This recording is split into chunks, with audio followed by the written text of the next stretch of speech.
In this video, we're going to go over how to add filters to a new or an existing workflow. On the menu bar, you will need to go to the settings. Here, you will find the workflow section.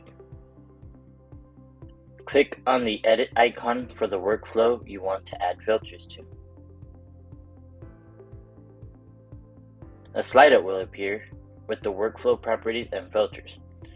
In WorkFilter 1, you can select a route based on attributes so that only a certain group of agents receive this workflow.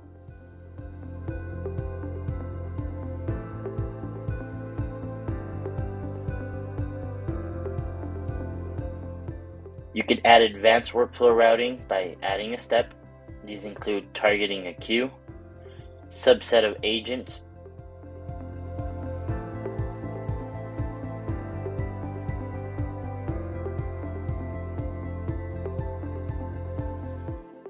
the ordering,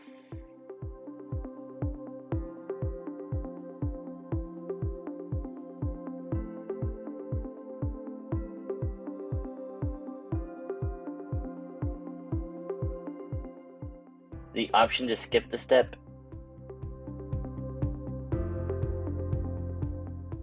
the step timeout,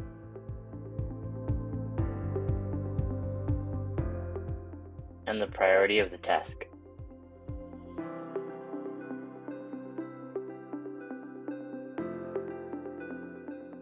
You can remove extra steps with the delete icon here.